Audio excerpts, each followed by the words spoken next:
विजय जी, मेरा सवाल यहीं से है, जो एक इन्वेस्टमेंट की बात हो रही है कि पार्टियों में भी इन्वेस्टमेंट होता है जी और उनका भी सेंसेक्स होता है जी। मैं चूंकि आपका पूरा काम जो है वह बहुत गहरा काम आपका संघ परिवार पर रहा है और भारतीय जनता पार्टी का जो उत्तरोत्तर विकास रहा है उस पर बहुत बड़ा काम रहा है। मैं ये जानना चाहता हूं कि जो जोड़ी भारतीय जनता पार्टी में जिस तरह से बदलाव हुए और जो आज सर्वव्यापक की स्थिति है, ठीक है, जो लोग भारतीय जनता पार्टी का नेतृत्व करते हैं वो कहते हैं अभी भी बहुत स्कोप है, लेकिन हमारे जैसे लोग जो हैं उनको लगता है कि भारतीय जनता पार्टी अपने चरम पर है और जो जोड़ी है खासकर इस समय जो मौजूद है जी, वह अपने आप में अजेय सी दिखती है या है, दोनों बातें हो सकती। ये जो बदलाव है भारतीय जनता पार्टी का, वहां तक पार्टी कैसे पहुंची और इस बदलाव को आप किस रूप में मार्क करते हैं, अंकित करते हैं? और जो इन्वेस्टमेंट है, क्या कोई बाहर से भी इन्वेस्टमेंट होता है क्या राजनीतिक दलों में? देखिए इन्वेस्टमेंट उत्तर तो आशु जी दे सकते, आपको नहीं दे सकते। भोले बहुत हैं जेपी जी ना। भोले नहीं, भोले के साथ साथ भाले भी हैं, भोले भाले हैं। इन्वेस्टमेंट पर बात करो, लेकिन एक विनोद जी की बात पर मैं जोड़ दूं कि विनोद जी ने कहा कि मैंने एक किताब लिखी, सबसे लेट लिखी, लेकिन विनोद जी ने अखबारों में जितना लिखा अगर उसे समराइज कर लें तो 10-20 किताबें हो चुकी होती अब तक। तो विनोद जी ने बहुत लेखन किया है। तो और आंदोलन जीवी का जिक्र जैसे उन्होंने कर दिया, तो आंदोलन जीवी वैसे ही है टाइटल जैसे कि स्मृति ईरानी की किताब राहुल गांधी के लिए लिखी गई हो।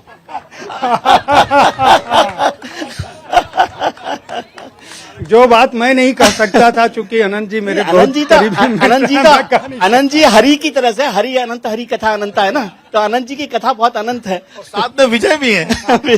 ये अकेले विजय है या अनंत विजय है? देखिए पॉलिटिकल पार्टीज का इन्वेस्टमेंट है ना, वो म्यूचुअल फंड्स की तरह से है, जिस पे डिस्क्लेमर लगा हुआ होता है कि इन्वेस्ट करने से पहले समझ लें सारी स्थितियों को, ठीक है। और फिर म्यूचुअल फंड की तरह से है कि लॉन्ग टर्म इन्वेस्टमेंट करते हैं तो वो लंबे समय तक बाद में फायदा देता है। वो अक्कू जी की बात से मैं कह रहा हूं कि क्षेत्रीय दल जो है ना, वो उनका समय होता है। एक जमाने में क्षेत्रीय दल चल रहे थे, फिर कभी चले जाते हैं, लेकिन जैसे 12 राज्यों में आज भी क्षेत्रीय दलों की सरकार है, तो वो क्षेत्रीय दलों का म्यूचुअल फंड इन्वेस्टमेंट कभी घाटे का सौदा नहीं होता। और दूसरी बात आप देखिए, जब भी प्रधानमंत्री जी नरेंद्र मोदी या बीजेपी के खिलाफ लड़ाई की बात हो तो फिर एक बहुत बड़ा मंच जो है लगाते हैं और उसमें सारे क्षेत्रीय दलों को इकट्ठा करते हैं। कभी वो कोलकाता में इकट्ठा करते हैं, कभी दिल्ली में इकट्ठा करते हैं, कभी लखनऊ में इकट्ठा करते हैं, कभी बेंगलोर में इकट्ठा करते हैं, और वो ताकत बताई जाती है कि क्षेत्रीय दल हमारे हैं जो इस सरकार का, इस पार्टी का, इस लीडरशिप का खिलाफ खड़े हो सकते हैं। और जो इन्वेस्टमेंट का जिक्र विनोद जी ने किया वो तो आप जानते हैं। एक कहानी तो है इलेक्टोरल बॉन्ड्स की, वो तो सार्वजनिक तौर पर है, जो ऐसी सार्वजनिक तौर पर है जो दिखती नहीं है लेकिन है सामने। तो भाजपा नेतृत्व में जो बदलाव, जो मैंने जोड़ी की बात की कि जो भाजपा आपने जब शुरू किया होगा पत्रकारिता में इनको कवर करना, तब भी जोड़ी थी, तब जोड़ी थी। उस जोड़ी से आज की जो जोड़ी है उसमें क्या अंतर आपने देखा, वो जरा बताएं। एक बड़ा अंतर है दोनों जोड़ी में। एक बार मैंने सवाल किया था आडवाणी जी से भी ये कि आपकी जोड़ी लंबी जोड़ी रही है भारतीय जनता पार्टी में, वाजपेयी आडवाणी, क्या कोई दूसरी जोड़ी बनेगी? तो उस समय उनको कोई दिमाग में नहीं था, लेकिन उन्होंने कहा था कि फिर वक्त आएगा तो फिर कोई जोड़ी बनेगी। अब ये जोड़ी बनी नरेंद्र मोदी जी और अमित शाह की जोड़ी, जिसे आपने कहा कि अजय है। अजय तो तब तक सब लोग रहते हैं जब तक हारते नहीं है। और हिंदुस्तान के चुनावों का इतिहास बहुत लंबा है, जिसमें इंदिरा गांधी भी हारती हैं, अटल बिहारी वाजपेयी भी हारते हैं, तमाम लोग हारते हैं और तमाम लोग जीतते भी हैं। इंदिरा गांधी 77 में हारती हैं तो 80 में ज्यादा ताकत के साथ आती है। वाजपेयी जी को आप हराते हैं और कहते हैं कि अब नेस्तनाबूद हो गया, 2 सीट पर भारतीय जनता पार्टी रह गई, अब मर्सिया लिख दिया जाए, और वो पार्टी आज 303 पर पहुंचती है। तो ये लगातार हो रहा है। लेकिन इस जोड़ी की जो सबसे खास बात है वो ये है कि वो न्यूज चैनल की तरह से है, 24/7, 24 घंटे काम करने वाली पार्टी के 2 लीडर्स अमित शाह और नरेंद्र मोदी। उनकी जो सबसे बड़ी खास बात है, उनके तमाम बातों से आप ना इत्तेफाकी रख सकते हैं, नाराजगी रख सकते हैं, लेकिन उनके हार्ड वर्क पर आप कोई ना इत्तेफाकी नहीं रख सकते। और ये इतनी बड़ी ताकत है कि कोई दूसरी पॉलिटिकल पार्टी उनके मुकाबले में नहीं आ पा रही।